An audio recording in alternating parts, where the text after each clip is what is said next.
What's going on, guys? It's Mike for SimRacing604, and welcome for the first time on this channel to Gran Turismo 7. This is easily my most requested video right now. People have been looking for my opinion on GT7, and I will do a full opinion video probably later this week. It's already written, I just got to take the time to record it. But this time around, I just want to answer 10 of the most common questions I see surrounding GT7. A lot of these have been asked to me and other people I follow on Twitter or on YouTube. So I want to do my best to answer these questions. We'll start off with number one. How are the driving physics?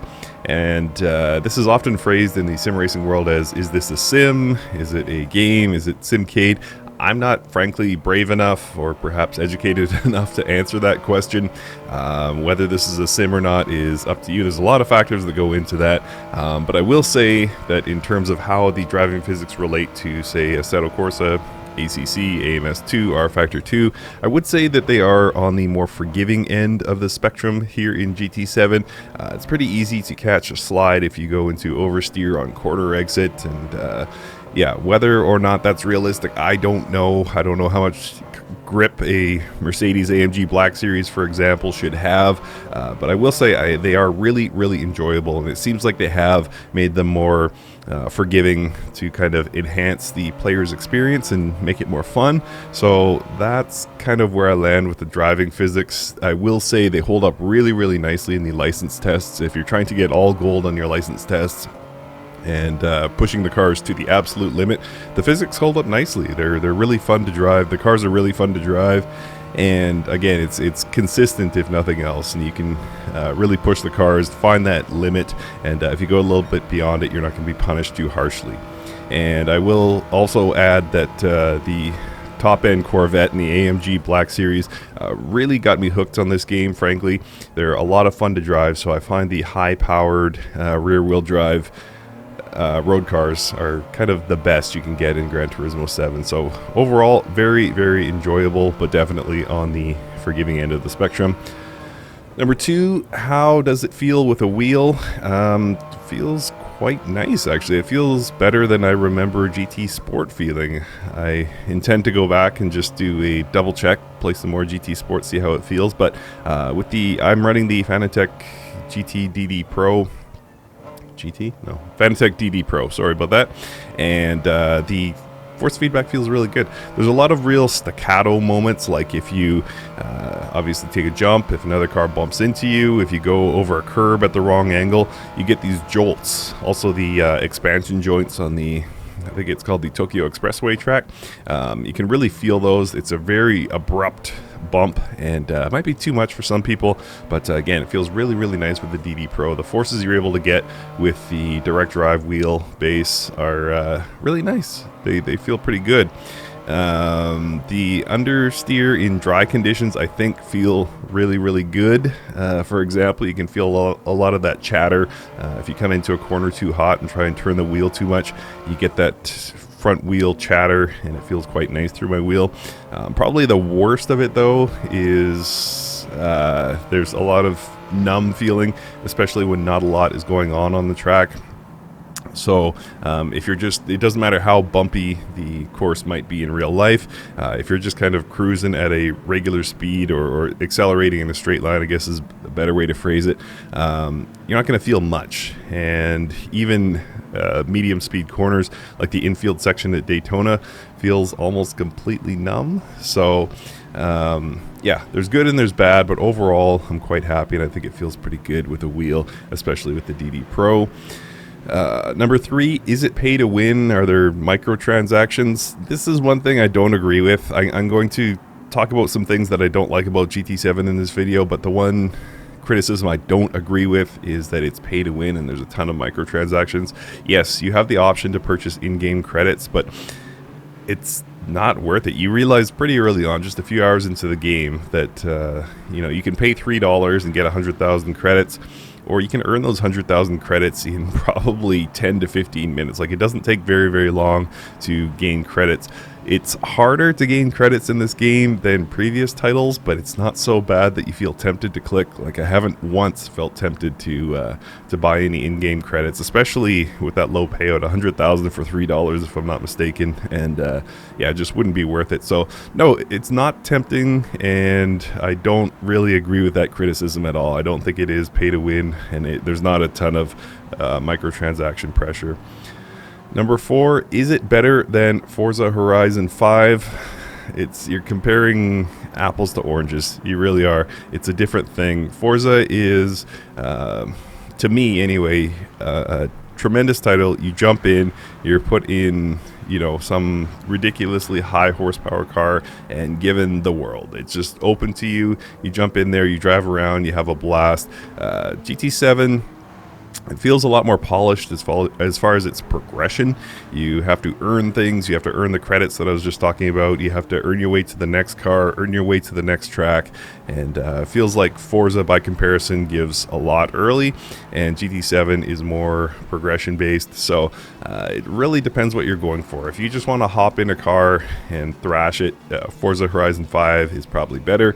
If you want to spend a little bit more time, or you want to invest a bit more time and progress through a racing title, GT7 is the way to go. So it's again apples and oranges. I wouldn't say one is better. I think if you're probably a fan of more pure racing, obviously GT7 is the way to go. If you just want to have a good time in a car virtually, Forza Horizon 5 might be better. And is it 4K and 60 FPS is number 5. Yeah, it delivers beautiful 4K. The visuals are just incredible in this title. 60 FPS most of the time. I do find that if I have a lot of on-screen cars, especially in replay, especially with weather, it does suffer a bit. But broadly speaking, it holds 60 FPS quite well. Number 6, how are the sounds? I would say they sound quite nice. There's been kind of an improvement in the sounds in the Gran Turismo series for a long time now. GT Sport I thought sounded better than 6, and 6 sounded better than 5, etc., etc.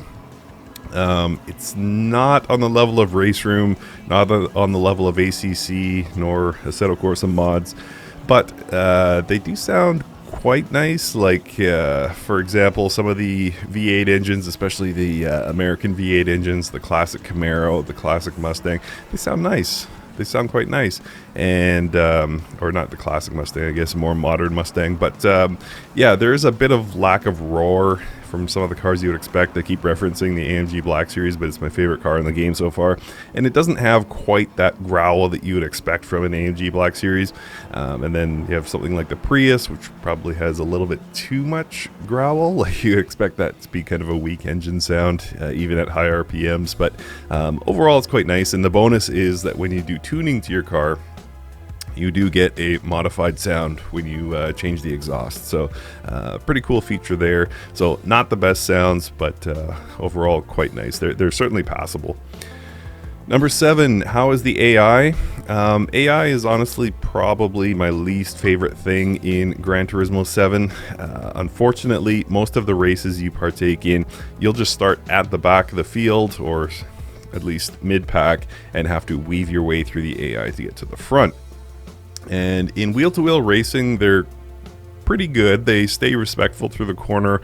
There's been very few times where I've been sideswiped, unless I did some crazy dive bomb at the last second. But overall, in wheel-to-wheel action, they're fine. But the problem is when you line up at the back of the field and have to make your way to the front to get the win, they become more like rolling pylons. And there's another game where I made this reference, and that was Project Cars 3. Project Cars 3, though, felt different slightly, because it slightly nice, but it felt like there wasn't enough track space. The AI would go like 3 wide, and it's like, well, how do I do this clean? At least with Gran Turismo 7, the cars don't often go too wide, so it's just a matter of picking the right time and blasting past them.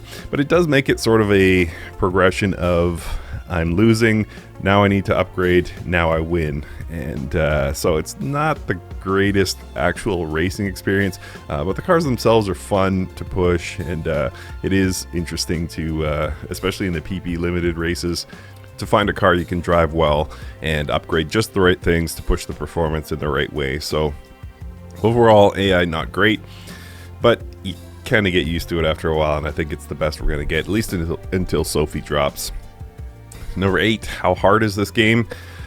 I would say that most races are quite easy. If you have enough credits to buy an upgrade, you can, especially in the early, like let's say levels 1 through 10, you're probably going to blast past the field. If you have something that's compliant with the race requirements and it's higher horsepower, you're probably going to win quite easily.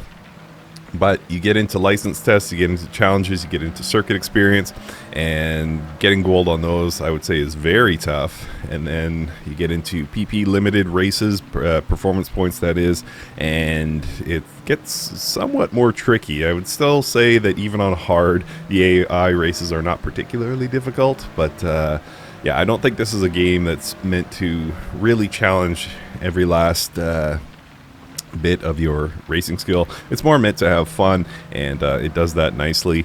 And again, thankfully, as I mentioned earlier, the driving physics are forgiving, so if you need to push a little bit with your car to win a race, you can do so and not feel like you're going to be immediately punished.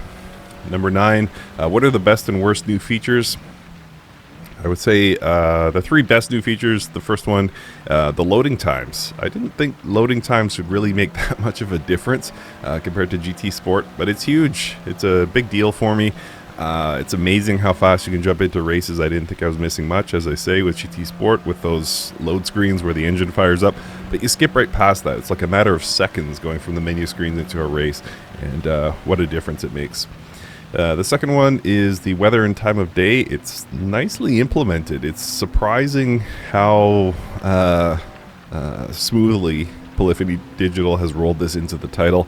I didn't think it would be like that. I thought it would be kind of awkward and, you know, there would be missteps. But I think overall they've done a nice job implementing weather and time of day. And you look back on the previous Gran Turismo titles and you wonder, you know, how we did it without it for so long. I know GT Sport had wet, but it was like a set condition, and with the progression here in GT7, it's a huge difference. Also, the map and menu system, really well done. Obviously, it's a callback to classic Gran Turismo games, and it's nicely implemented, nicely laid out, easy to find what you're looking for overall, and yeah, just really gives it that complete game feel. And the worst features, I would say there's 2 that come to mind. First one is the music rally, and I don't think it's a terrible feature. Like, you're basically driving along with music playing in the background, and you know, the timing of the replays is synced to the music, and it's not a terrible feature, but at the same time it feels like it's shoved down your throat because you have to go through a music rally before you can get to the main game. You have to do one, and then every time you boot into the game fresh, it gives you the option of the main game or the music rally, and so it feels like they really are trying a bit hard with that one. That one feels like, I don't know, the boss's son came in with an idea, and everyone just had to go along with it and make it a star of the game. But I don't know why they did it. It's not that great of a feature, and it's in my kind of worst new feature list. And the last worst new feature is the dialogue. There's so much dialogue because much of the time you spend in this game will be at the cafe doing various missions to learn more about cars, which is fun, but at the same time there's a ton of dialogue to scroll through, and instead of doing some George Lucas style scrolling text feature where you could, you know, speed up, slow down to your liking, you have to go through page after page of dialogue, and it gets to be a bit much. And lastly, number 10, who should buy Gran Turismo 7?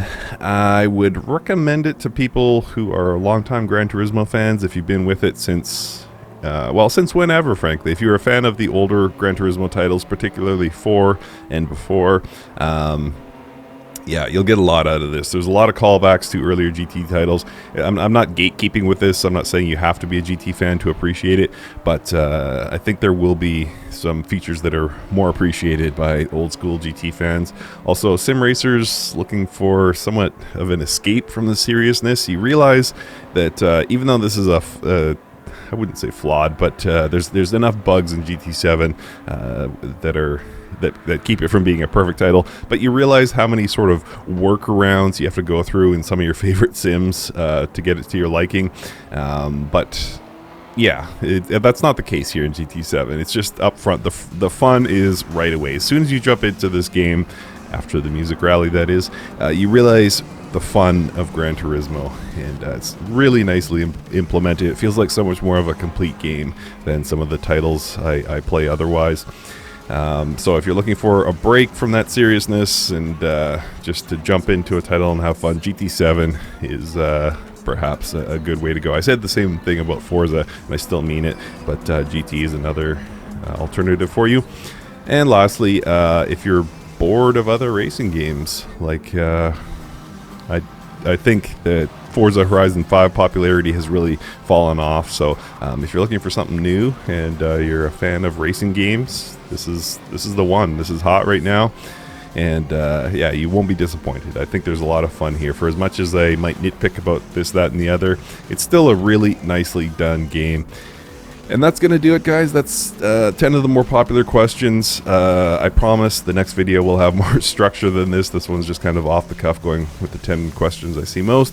But yeah, thank you for watching. Thank you for the requests to share my opinions. And I'll be back with more of it later in the week. Thanks for watching.